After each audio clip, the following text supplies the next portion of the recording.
This is a football show here on the 440 Sports Network. My name is Braden Gall, and you can follow me on Twitter at Braden Gall. And my name is Zach Lyons. You can follow me on Twitter at FWordSpot. You can also catch his writing where, Zach? BroadwaySportsMedia.com. There you go. Great article about quarterbacks, the conundrum that is the quarterback situation in the NFL draft for the Tennessee Titans this season, and we are in the month of the draft, so we're going to get to that. Great article by you, Zach, up on the website, Broadway Sports Media, so go check that out if you'd like to follow along. We're going to touch on what the Titans should be doing as it pertains to a quarterback in the first round of the NFL draft. We're going to have a quick conversation about rivalries because apparently Vanderbilt fans don't think what's happening right now between them and Tennessee is a rivalry, which I find to be evidence of the fact that it's a rivalry. So we'll discuss that as it pertains to the Titans. Do they have a rival? Can they build a rivalry like that? We'll get into that a little bit later on. Obviously, lots of stadium news trickling out slowly but surely every single week, and we'll give you sort of every question you need to know when it comes to the NFL stadium, the Titans, the funding, the resources, the motivations. I got a lot of questions about this, and guess who has the answers? The guy across from me in virtual internet world. One day, Zach. Braden Gall. One day, Zach. Maybe there's a real table in front of us. Maybe. Yeah, maybe one day. We'll see. We'll see. And of course, we have to address these bizarro AJ Brown rumors. So we'll get to that as well. So again, a football show, lots of football conversations here. Hope you guys enjoy. Rate, review, subscribe, click all the buttons that we're asking you to click. Check out the YouTube if you want to watch this interview. It's up every single week on the YouTube channel as well. So make sure you check all of that out. Of course, special thanks to our sponsor here on the 440, the Kingston Group. BuildKG.com is the website. Your locally owned custom home and remodeling firm. They've been successful. They're award-winning in Nashville for a reason. They are the folks you need to know and talk to when you own a home in this crazy drunken real estate market. They're the folks that can help you make the best possible decision about your home. Even if you don't use them, they're going to be a great resource for you. So go check them out. That's BuildKG.com, the Kingston Group. Zach, what the hell is happening with AJ Brown? What's going on? Why is this a thing floating around in the internet? Why? It is a thing floating around the internet because Rich Simony, I guess that's how you pronounce his last name, that writes for ESPN, that covers the New York Jets and has for a long time, put out there's a possibility that these young wide receivers, Deebo Samuel, DK Metcalf, and AJ Brown could be had for the right price. Well, no shit, Sherlock, and no shit, fans. Anybody could be had for the right price. That there's very few people that cannot be had for the right price. It just depends on how outrageous is the right price. And for AJ Brown and Deebo Samuel, those prices are sky high. I don't think for DK Metcalf it's that high because I think that he's a little bit of a head case in Diva. And to be honest, that's who Rich Simony really thinks should be the target for the Jets is DK Metcalf. Here's the problem. Jets fans only read what they want to read. And then, of course, we all know Titans fans only want to read what they want to read. So they see the tweet by some random Jets account. They see a little graphic made, and then they flip out and they start attacking everybody without going in and actually reading the article and just ignoring it online. I mean, I retweeted a couple of people because fans, there's now a small subsection of fans that we're going to talk about on Football and Other F Words, which should be out at the same time this is. Ooh. That actually kind of are like to have talked themselves into that trading AJ Brown for the 10th overall pick is actually a good trade. I don't know why they think that other than they have no clue how the salary cap works, but I also have something else to complain about on this. Ooh, I like it. Braden. I like it. And that is your really explore the studio space, Zach. There's going to be a lot of exploring the studio space when Lebowski and I are really diving into the subject because he's going to get a little bit more visceral with his descriptions of these fans. But as is tradition. Yeah. But these fans that have to write these long soliloquies about these players and how much they mean to the Titans and how much they mean to the fans. Like there are people, Titans players need to take out restraining orders on internet Titans fans because it is absolutely ridiculous. People got to get a grip. These guys aren't going to come over to your family barbecue because you sent out this long tweet. Like, give me a. I'm sick of it from both sides of being attacked from everywhere, Braden. I'm triggered. Here, I don't think I've ever said I'm actually triggered, but I am just legit sick of it. I'm triggered all the time, but it's not by anything that actually like the internet says is triggering. Like I'm not triggered by any of the stuff that people claim is triggering. Yeah. I'm triggered by other stuff, which is a me problem. I'm triggered by like media stuff. So again, and this kind of is a media thing to me. We are in the middle. We are weeks away from the NFL draft. This is must-lie season. People like, and you wrote about this in your story, and we'll get to the quarterbacks in a second about the Steelers being obsessed with Malik Willis. How do we know? How do we know it's not a total smoke screen? It just isn't. It just isn't. Listen, I feel it in my bones. It's must-lie situation. Was it a smoke screen with Najee Harris last year? It was blatant, blatant that they were going to draft Najee Harris, and it is blatant that if Malik Willis, they are going to try their damnedest to get Malik Willis. I just know it. I feel it in my heart. How about this? An affordable bottle of whiskey. Less than $25. Okay. So like some cheap shit. Less than $25. Bottle of whiskey that the Steelers are on the clock at 20. They don't pick somebody else. It's Malik Willis has to be there at 20, right? If Malik Willis is there, I will buy you a bottle of whiskey if they draft him. I'm calling it that you're taking the field. I'm taking the field, which again is probably a bad bet for you. But again, if you're willing to stake, that's not a bad bet at all. I stake my claim if Malik Willis is there at 20. Now, if he's gone before 20. Bets off. Fair enough. Okay. Fair enough. If they trade up to get him, do I lose? Yeah, because technically they are trading. They're using their pick to get that pick. Fair enough. That works. That's a valid argument. I will say this: if they trade back and get Malik Willis, I'll call that a draw. Okay, draw's good. Then we can just buy each other shots and we'll call it even. It's fine. There you go. All right. So it's must-lie season. That's number one. And their Titans and Jon Robinson are in the middle of a negotiation, a very large negotiation with said player. So like both sides, and we're going to get to this with the stadium. There are motives for both sides. A.J. Brown wants his value to be higher out in the world so that he can go to Jon Robinson and say, look, here's my value. Jon Robinson wants his value to be as low as possible. And we see this all the time. It doesn't mean they don't love each other. It doesn't mean they don't want to be together.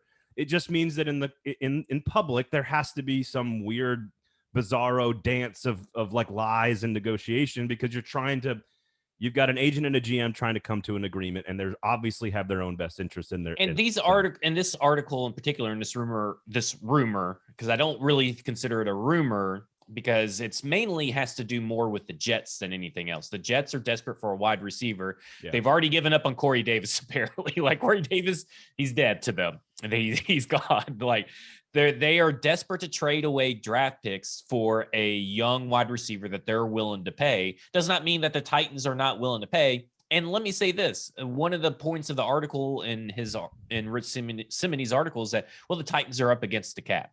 No, they're not. No team is up against the cap anymore. Where is everybody living this dream world? But second off, if the A.J. Brown gets an extension, guess what happens to the 2022 cap? It gets better because they actually save $2.14 million in cap savings with an extension. And on top of that, Julio Jones money's still coming. They still got like $9 million coming. Like, whoa. No, I'm not arguing. I would never argue with you about the cap. That's not. Rich Simone's got to get his head out of the Bill Joe Douglas's ass or Joe Banner's ass. Who's the you got the guy up there? Joe Douglas. Joe Banner. You got it. Yeah. Got to get his head out of his ass. So I would argue with you about a lot of things, but I'm not sure I'd argue with you about the Titans cap situation. That's not something I would pick a fight with you about. I will say this, just to play devil's advocate here, and nothing to do with the Jets. Forget that. Yeah. But just if I'm working for Jon Robinson, if I'm Jon Robinson's right-hand man or whatever, and this is the only thing that would give me pause because I have A.J. Brown as a keeper on my fantasy league. So let's not go make sure I'm clearing my throat here. If they have some really interesting medical evidence that the knee is going to deteriorate quickly over the next 4 to 5 years, and they think they've got a really, really clear picture of what that could look like in the future, I could see them trying to get as much back as humanly possible. That's the only scenario to me, in which case A.J. Brown is not a Titan long term, and that I think the chances of that are extremely rare. Yeah, it's so low that I do think it's sort of a good thing to kind of keep in mind is the knee issue, but I just don't think it's that big of an issue where you can't pay A.J. Brown. I mean, you're talking about a team that has finally found a pass catcher, and then you're looking at them and you're already saying they have to draft. A lot of fans saying they have to draft a wide receiver in round 1. Well, I you get rid of don't think AJ. they do. Yeah, well, fans do. This is more of a thing to the fans is they think that wide receiver is a weak spot on this point. You get rid of AJ Brown, guess what? Now you need 2 wide receivers, right? Now you need 3 wide receivers. It's just you're compounding the problem, and when you don't have to because you're worried about someone else's money, get your hands out of their pockets. Get your hands off the wallet. They don't need you. It's funny money. It's funny money. So we'll get to the quarterback conundrum in your article about that coming up here in just a few minutes, and some rivalry stuff as it pertains to the Titans in the NFL in the city of Nashville. So we still got a lot of stuff to do here on the show. But let's get into the stadium news because, of course, everyone's heard the Sexton interview from last week, and the dollars he sort of floated, I would say fairly liberally, just floating numbers out there in a radio interview is not exactly a report where like Bill Lee says, here's $500 million and here's what we want in return. So we have a very clear picture of the state's $500 million and what the strings are that are attached to that. There's a couple of other questions about that. I mean, obviously the number one biggest question here, Zach, is going to be how much do the taxpayers are on the hook for, and like who's spending what and how. So that we kind of know that that's the number one question. So we sort of have to put that one to the side, right? Yeah, I think that he floated out $700 million, what the city's wanting to put in. We don't know. Really, nobody really knows what that number consists of, right? I mean, you have some educated guesses. Explain to people what could go in to that number and what percentage or what number you think is a realistic number of that 700 million that the city should be concerned about. Like, what's the break? You're a Davidson County resident. I'm not anymore. And where I moved out of is they're putting 64 houses on a land that should only have 3. so I'm so glad to be out of Davidson County. But as a Davidson County resident, you have concerns, and you should have. What's the breaking point here? Well, and I want to be clear. Like I have my own personal breaking points, my own personal opinions about the things that I would value. And one of the most important questions is, how does the redevelopment actually, who does it benefit? Does it benefit tourism or local communities? That's a really big one that's going to be very important down the road a little bit when they actually do settle on a financing plan. Let me change it then, because I want to talk about that. You know, you talk about tourism and all that kind of stuff. Obviously, this helps with tourism. What is your concerns about the benefits in between those 2 different things you named? So there's a lot of questions. So there's two largely, there have been 2 different ways for development to help people in general, broadly in general.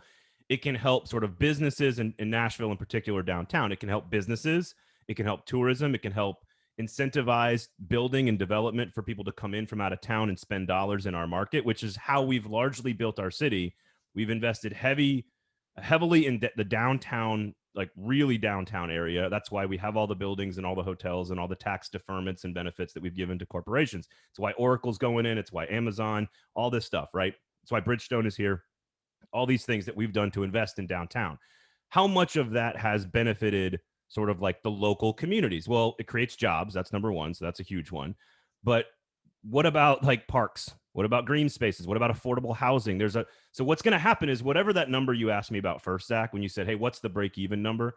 Whenever that number comes out, and let's say hypothetically for this conversation, it's 300 million. Davidson County taxpayers are on the hook for $300 million. Let's just use that number. What then will be decided is how is that being spent and who does it benefit? And that is where the debate's going to come in. Not only is there a debate about the total bill, but there's going to be a debate about who does that investment benefit. And half the city council is going to be very much on the, why are we spending all this money? This is a lot of spending for no benefit to our community, AKA affordable housing, parks, green spaces, beautification, that kind of stuff. The other half is going to be largely corporate interests that are going to say, no, stadium is hugely beneficial to a lot of corporate partnerships. We need development. Tourism dollars matter to the cities and the growth. And they're both kind of right. It's just which side are you going to be on? If that number is 500 million, I guarantee there's a lot more people on the this doesn't benefit us side of things. Yeah, right. If it's 100 million, there's probably a lot more people on the this definitely benefits us, right? So that's sort of the dynamic at play. What you need to know about the 700 million, and from what I've been told, is roughly, this is an estimate here, roughly 200 million estimated has already sort of been voted on and quote unquote paid for, right? They voted on some legislation about 18 months ago, 2 years ago or so, give or take, that was going to reroute some tax dollars to help renovate Nissan Stadium. That's already been voted on, and it's already sort of quote unquote approved. So it's already in the budgets. So that doesn't even, like, of that 700, 200 of it estimated is sort of already been earmarked and sort of taken care of. It's kind of quote unquote off the books, if that makes sense. So we're down to 500 now. So we're down to about roughly, and I think that number that he floated is wildly irresponsible, to be honest with you. Right. Because there's no way to know how much we're going to pay for it, how much is going to be hospitality and tax redirects, we don't even know the total cost of the stadium yet. All of these are estimates on the top end, because construction costs and labor costs could change that bill pretty quickly.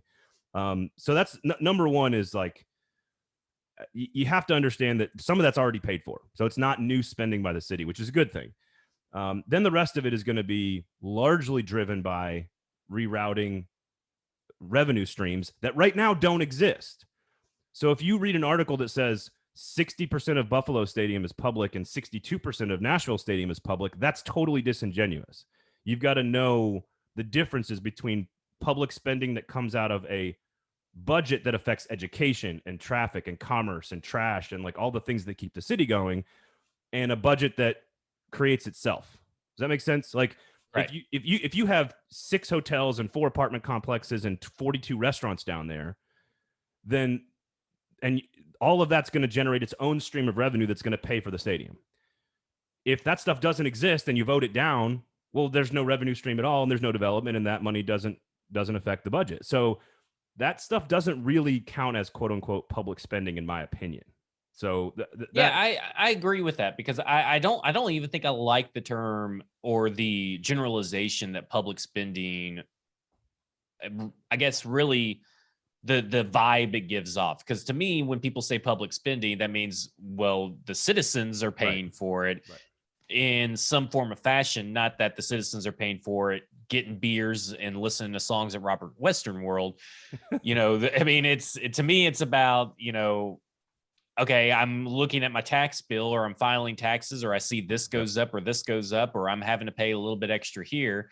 That's what it sounds like to me. And so that's where that 700 million really jumped out at me when he talked about, because first off, the Dave Mandis didn't even follow up on that little remark, and then nobody on the radio was really talking about it either, which is crazy. Don't get me started on interviewing skills in this situation. Yeah. So again, I just think you have to have context behind quote unquote public as a term. There needs to be, is it new self-generating revenue streams, or is it coming out of the general obligation budget, which we have set for the city as a certain amount, and that is responsible for all of the things we need to do as a city? And if you come, don't forget tourism dollars go into some of this stuff as well. So if there was a vote for anything over $100 million to come out of our budget in the city, I bet you it fails.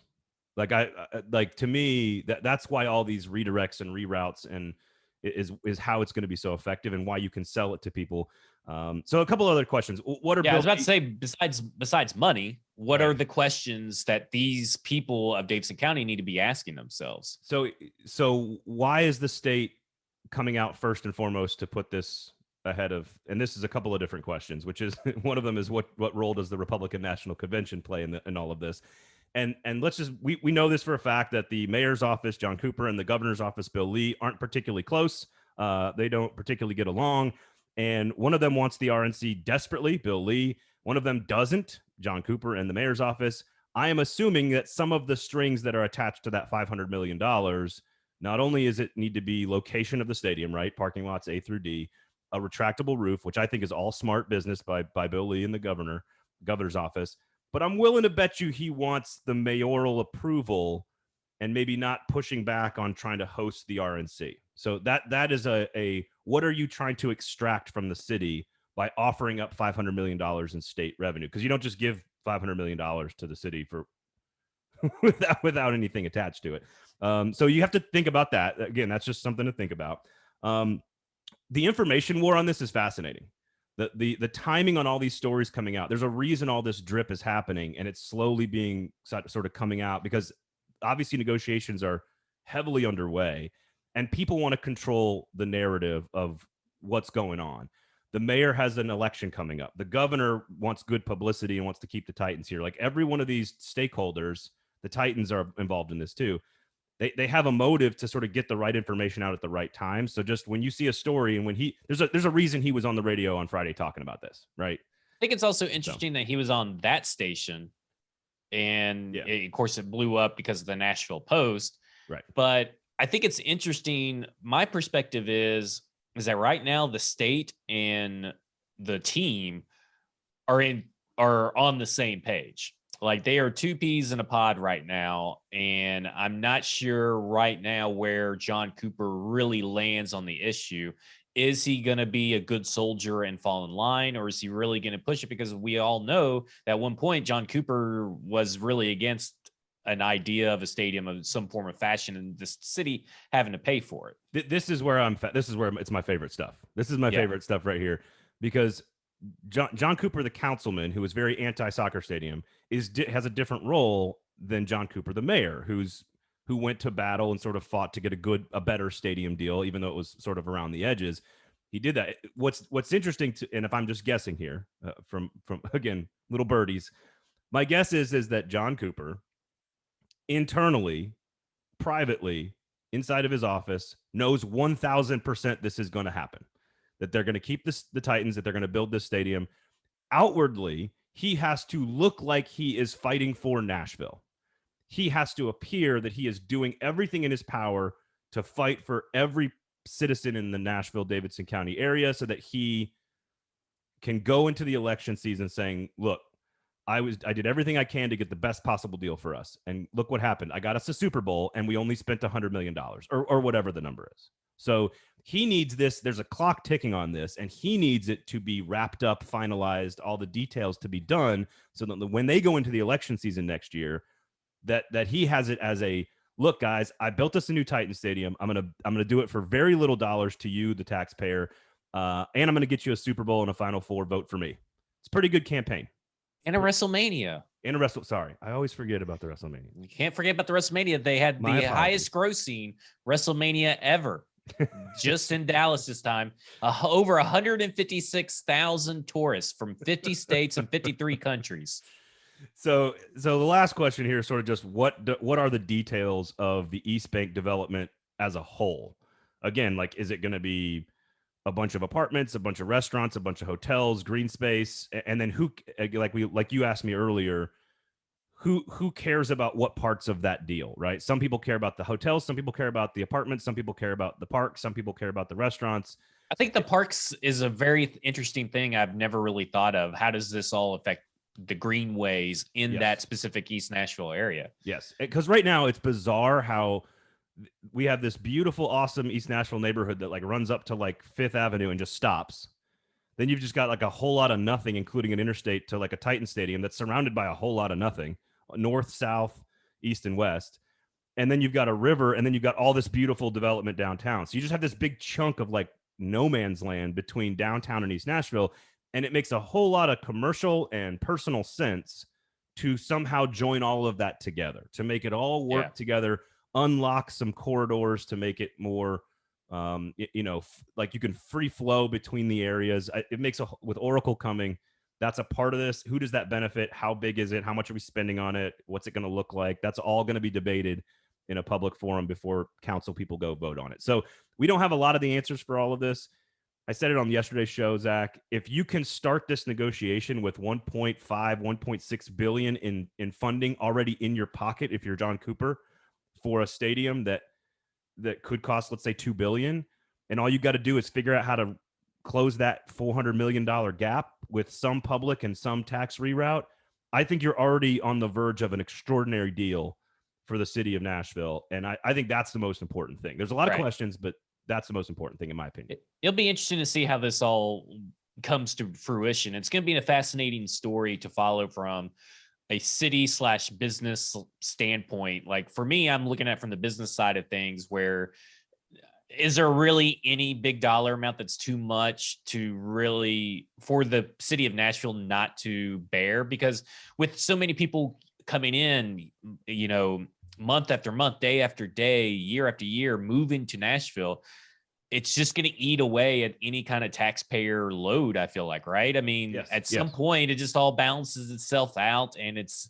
I'm just so fascinated by it. I think you're fascinated by the government side of things, but I'm fascinated by the business side of the aspect. No, it is so if the only thing there's no story in like our world, sports or otherwise, that combines like media strategy, political strategy, business strategy, and sports strategy all into one story.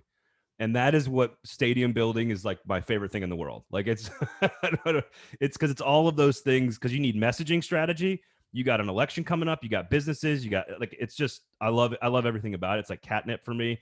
So yes, if you build it. Well, it's funny when you talk about the media side of it, because I'm Googling about Atlanta's Mercedes-Benz stadium and everything that happened around them building that, the numbers and all this stuff.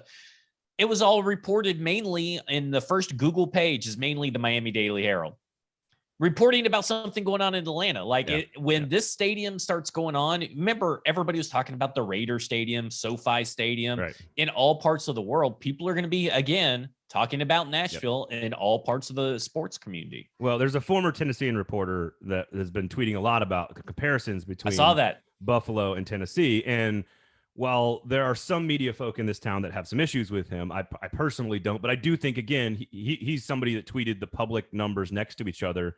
And I said to him, I said, those feel a little, you're missing context here with those numbers. But you're right. Every single market in America is going to be paying attention to what Nashville does. Here's the other difference between Nashville and Buffalo. We're not going to lose the team, and we're trying to get a Super Bowl. Like we're attaching it to development that is not football related.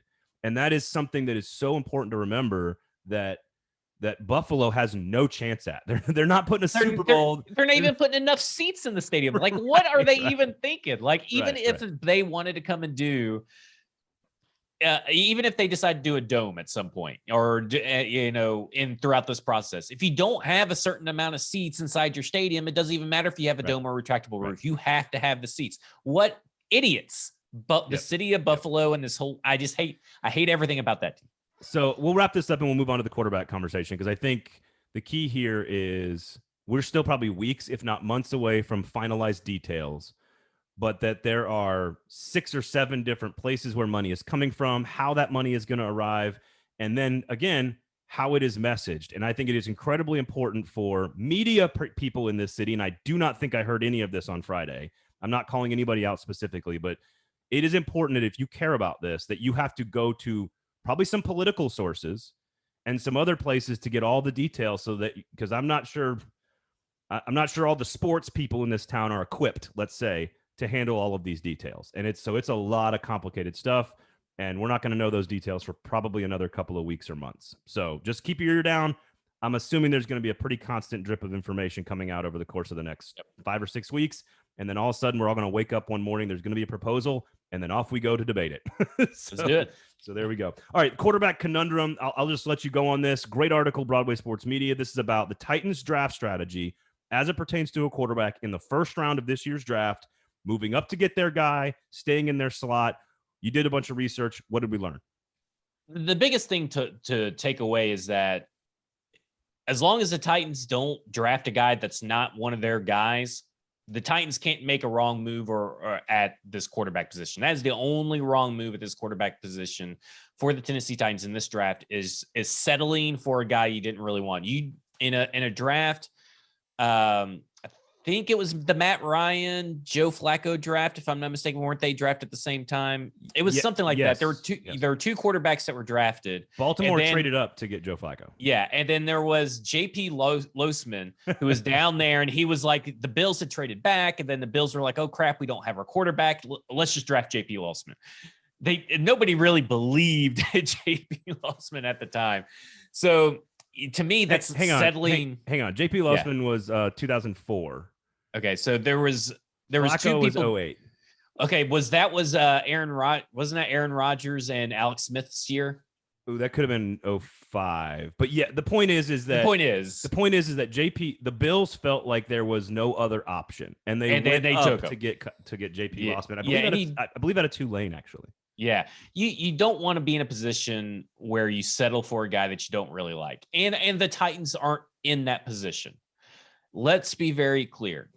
There is an alternative that they walk away from this draft without a quarterback, and they're okay with it because they'll just figure out what to do with Tannehill at some point this year, right? They're not in a panic now mode. But if they find a guy and they trade up for him, or find a guy and he falls to them at 26, they should absolutely draft him because he's their guy.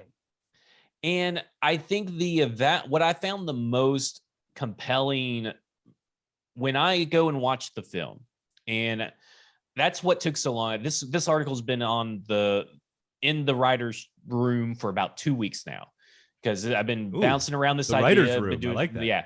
I've been doing drafts, and I had to figure out how I wanted to, put together my data. Because you remember I had 11 tiers a couple weeks ago, and you tier shamed me. You tier shamed me.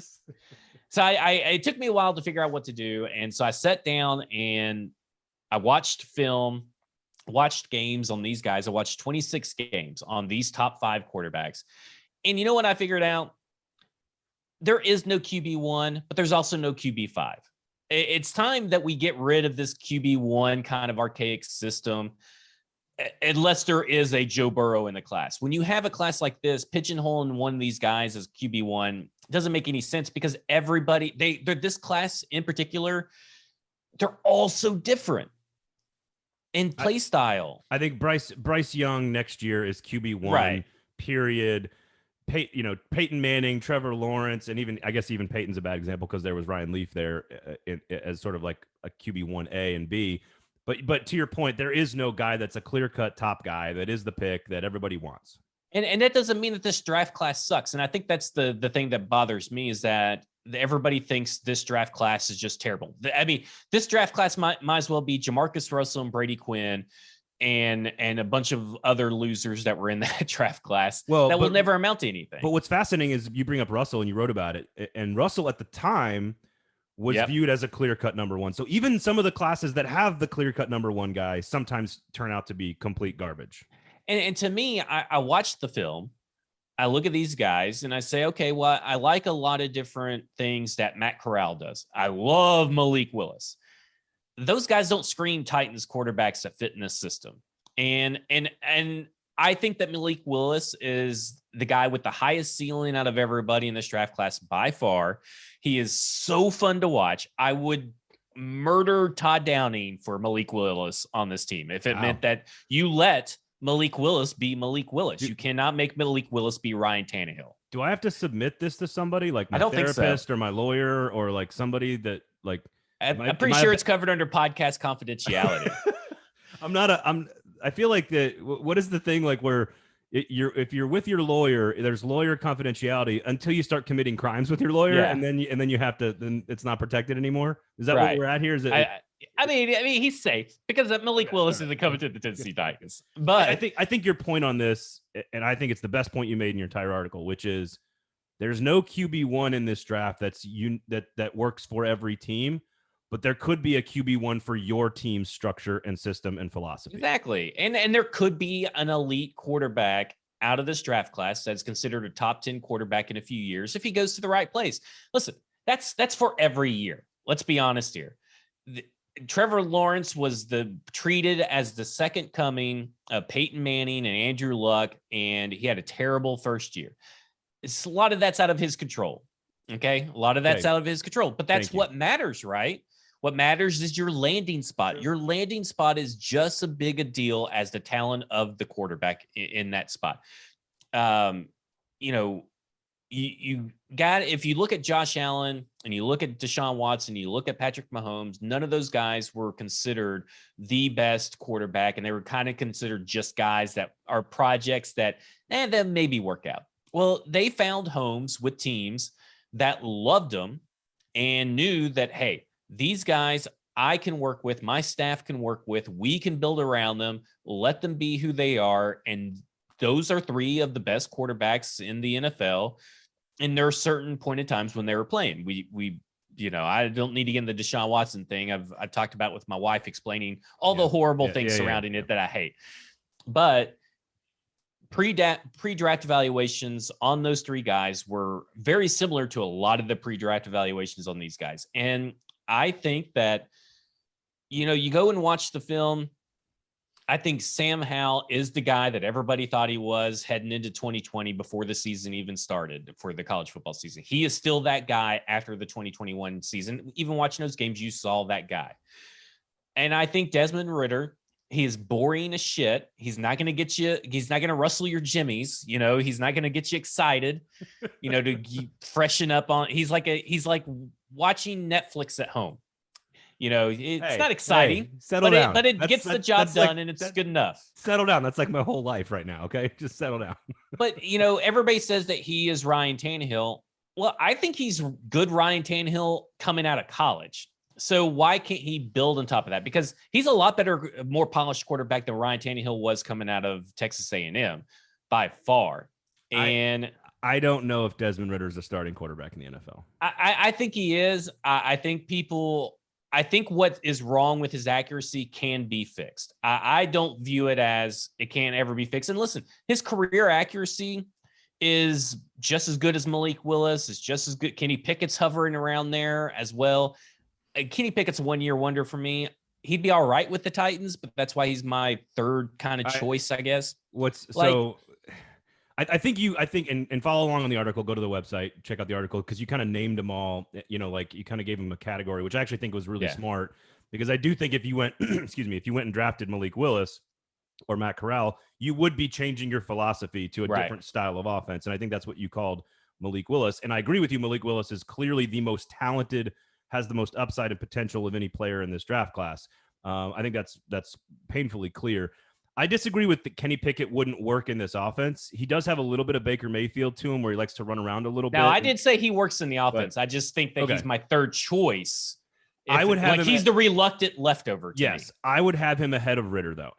I'm with you on Sam Howell. Everyone who's heard me say anything about college football for the last 4 years knows I'm obsessed with Sam Howell, so I'm going to stay. I don't even need to. I love Sam Howell. I'm with you. I'm with you. I'm here with you. I'm at the church of Sam Howell. Interesting side note, by the way, Sam Howell's offensive coordinator the last 3 years was the offensive coordinator for A.J. Brown at Ole Miss. Side note, just want to throw that little nugget in there. That's why you listen to this show, rate, review, subscribe, click all the buttons. So I think I would have Pickett ahead of Ridder, and sometimes there's some specific reasons why I like Kenny Pickett. Sometimes there's specific reasons why you like a player. I just think Sam Howell's arm is the best arm in the draft from an accuracy and strength standpoint. And I think his mechanics are so agree. Good. And he's way better athlete than people give him credit for. He can run around. I fully agree. So I'm with you on Howell. The thing about Ridder for me, and this, unfortunately, this is like what with Hendon Hooker to me. Like I look at Tennessee fans texting me all offseason, like, oh, I'm worried about Hendon Hooker going. Oh, he's coming back. And I was like, where was he going? I don't see an NFL quarterback when I watch Hendon Hooker play. I see a really good college quarterback. That is what I see with Desmond Ridder at Cincinnati. I see a really good college quarterback. I do not know if I see an NFL player. Whereas I think Kenny Pickett could step into this offense for the Titans and keep it going at pretty much the same clip. And if he takes care of the football a little bit better and kind of stands in the pocket and goes through his routines, that's the key to me. I don't think he can do those things. I don't know if I have the faith that he can do the things, and I don't think he does a lot of stuff pre-snap, which I think Desmond Ridder does. It translates really well to the NFL as the recognizing the defense. But I'm all in on Sam Howell, and I think that if you put a gun to my head and said, what quarterback do you absolutely want the Titans to take? They're taking one, but you get to choose. I'm going Sam Howell. Now, you ask Mike Herndon at Mike Miracles, he's going Desmond Ridder. You ask other people, they're going Kenny Pickett.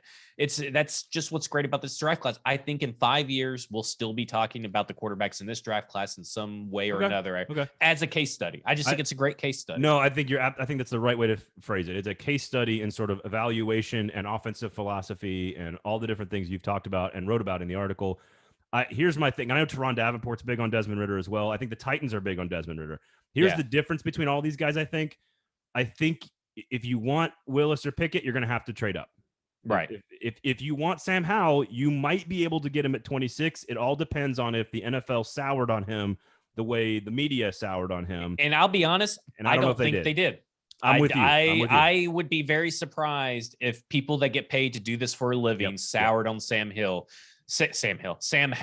Yep. From going out and watching his Clemson tape as a freshman, and then all the way down to the last game I watched was Notre Dame in 2021. And I saw 2019, 2020, 2021, Sam Howell. They're all the same guy. I'm telling you right now, they're all the same guy. I would say the idea is that hopefully he falls to you at 26 and you can get him without having to move anywhere. I think you can get, if Corral and Ridder is your guy, I think you can actually move back. Now, one final question here. I actually would not want to drop out of the first round. I would want to trade to like 32 because what you want is that 5th year of the contract under a cheap, quote unquote, cheap rookie contract so that you can do all of the things you want around him on the roster before you have to give him the, again, in a perfect scenario, a $200 million contract or whatever like that. The hope is you draft a guy that's good enough for that. Right. And so I think you can get Ridder a little bit later. I think you can get Corral a little bit later. I think Howell's going to be the guy that sneaky moves up boards. And if Pickett's your guy, you got to go up and get him. I think that's my guess. Yeah. The thing about this draft in particular that is kind of confusing is in the situation, you can't go to 32, right? Because because the Detroit Lions are there. And I'm telling you right now, the Detroit Lions are not taking a quarterback at 2. And they're not taking Malik Willis at 2, first off. If they're going to take one, it's going to be someone closer to Jared Goff, like Kenny Pickett or not really Sam Howell, but someone that is more quarterback ready. Like, I feel like Kenny Pickett's the likely choice, but why would they take one at 2 when they already have Jared Goff? If I am looking at it from perspective of, okay, the Titans are picking at 26, you could trade back with Green Bay at 28, or you could trade back with Kansas City at 29 or 30 because those teams don't need quarterbacks. Cincinnati's still on the table if there's a offensive tackle or wide receiver or something that these teams need at 26. Because really, when you look at it, you got Tampa Bay, Green Bay, Kansas City, Cincinnati. They all kind of have similar needs and wants across their rosters, right? They all already have quarterbacks. A couple of these teams need wide receivers, defensive key pieces. So they may be willing to trade up with Tennessee for you to be able to pick up a low second or a high third and still maintain a first round quarterback. I don't think this is possible, but here I think is the perfect scenario. As the draft gets to about 15, 16, 17, and we start to have a better feel for who's available for let's say for Pittsburgh at 20, you trade from 26 back to like 42 or whatever the number is, pick up some extra capital. Then you can go back up to 22 or 23 and not lose all of the picks from this year's class and still maybe have to go up and get your guy. We've seen, and you wrote about this, we've seen Jon Robinson come back up. He goes backwards to then trade back up. Right. And I could see that being an interesting, hey, it's pick 22. We're going to jump back to 42, but then we're going to trade up to 28 to get our guy, and then you add an extra 3rd round pick or something. There is a scenario that Desmond Ridder, Malik Willis, Kenny Pickett, and Corral and Howell. Howell are all gone before 26. There is that scenario because quarterbacks are a premium, right? And if that's the case, then you desperately just got to get out of that spot. I think you move back and collect points or collect stuff, especially if Detroit at that point hasn't gotten a quarterback. They're going to want to trade up to get Matt Corral or Matt Corral, who's the leftover, because if they see that you're there, they're going to be like, whoa, what if someone else trades up? Yep. What's fascinating, and to your point about the case study thing, I could see all the quarterbacks flying up the board like you're talking about. Yeah. Just as likely as I could see all of them falling down the board. Yeah. And like it's all 5 of them. Wild. I'm with you, dude. All 5 of them could be available at like 16. Yeah. And if that happens, just don't know. The Titans are in great shape to get whoever because when you really look at it, the top 15 teams don't really have to have a quarterback. Because technically the Giants don't have to have a quarterback because Brian Dable can maybe do something with Daniel Jones and he believes in. They're like, okay, well, let's not worry about it. And if he sucks beyond comprehension, we'll have Bryce Young or CJ Stroud. The Falcons are not in a rebuild mode. They're in tear down mode. And that is so important when it comes to drafting a quarterback, because what is the point in drafting Desmond Ridder if your team's not really built to go anywhere, whether he starts year one and then you don't have enough players for year two yet? It's fascinating. I think the Panthers are the most likely candidate to for sure take a quarterback. But man, Kenny Pickett going to reunite with the guy who recruited him from Temple with Matt Rule. Yep. That spells disaster for me. I just think that's an utter disaster. You're not a Matt Rule guy, huh? I like Matt Rule. I think he's a solid coach. I think he's a horrible coach, and he is the Hobbit of He is Hobbit Adam Gase. That's funny. That's funny. All right. Well, there's a lot of quarterback stuff there. We obviously have a couple more weeks to debate all this. Make sure you're reading Broadway Sports Media, and make sure you're tuned in, of course, to the Football and Other Efforts podcast, where you guys are going to, I guess it's like fan porn. Is that what it is? Like fan Twitter porn for A.J. Brown you guys are going to debate? Fan fiction. Fan fiction. There you go. Sorry. My head was somewhere else, Zach. I can't imagine. So here's the final little question for you. Speaking of fans, because Vanderbilt and Tennessee baseball, I was at the game over the weekend. It was perfect weather. Tennessee gets the sweep. It is developing, in my opinion, into one of the great in-state rivalries. I think it's one of the best rivalries that's come out of nowhere in the last 2 years in all of college baseball. As a big college baseball fan, I know not a lot of people care about it, but I do.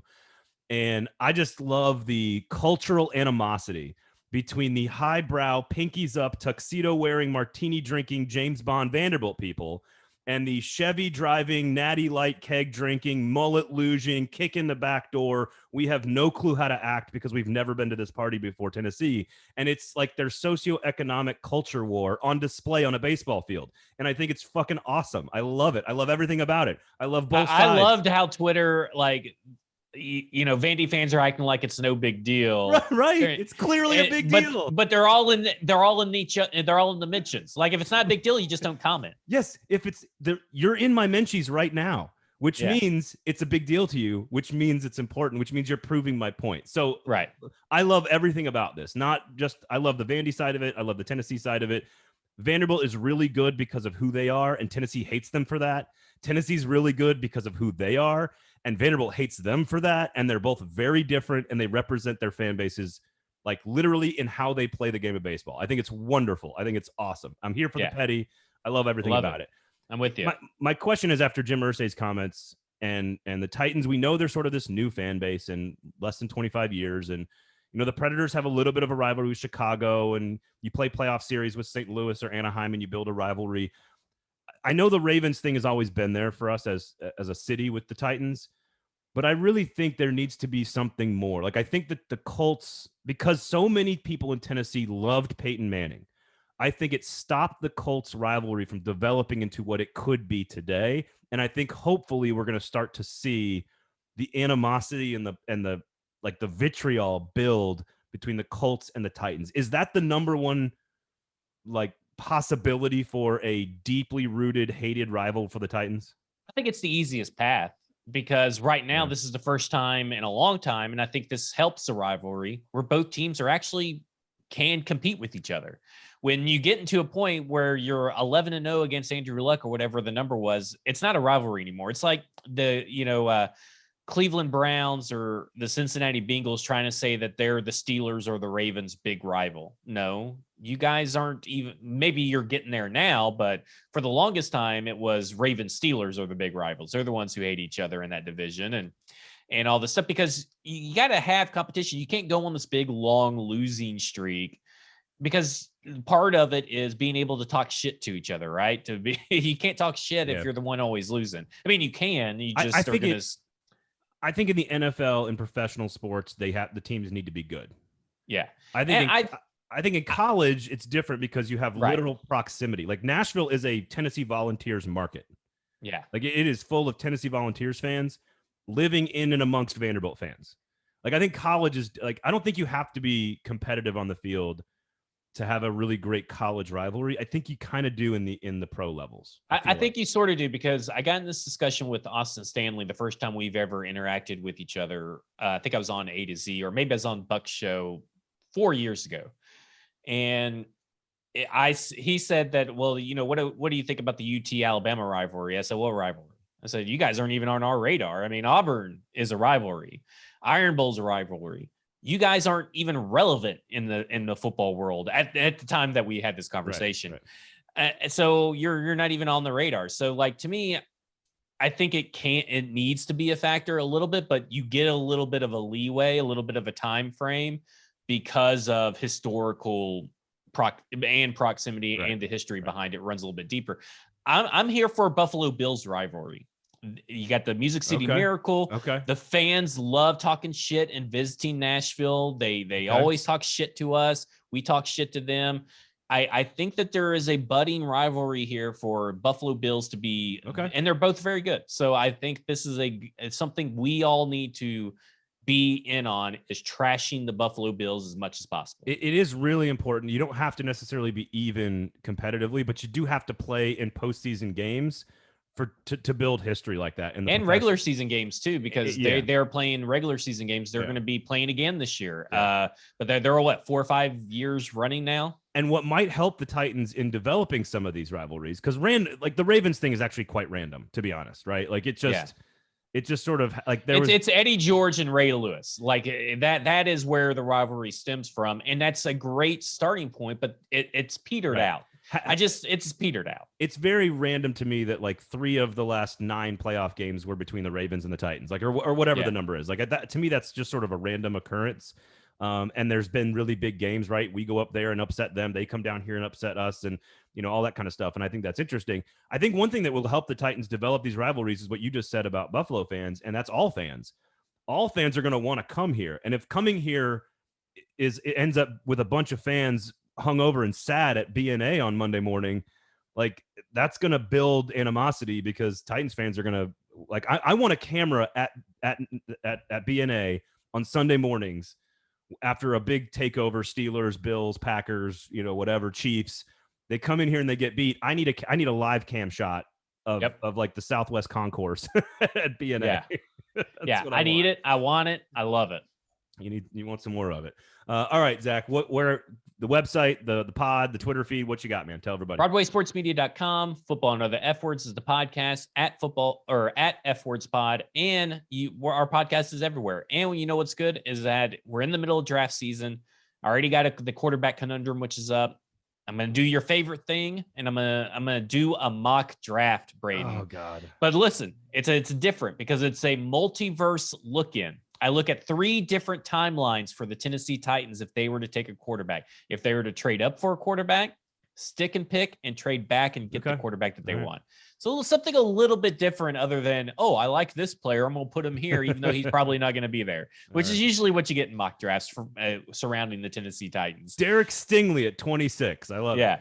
Yeah. And then I'm also going to do this thing called two-tone blue chip players, which are prospects in this draft class that just scream Titans culture. Cole Strange. Yeah, Cole Strange is one of those guys. Like, he just screams a Titans player.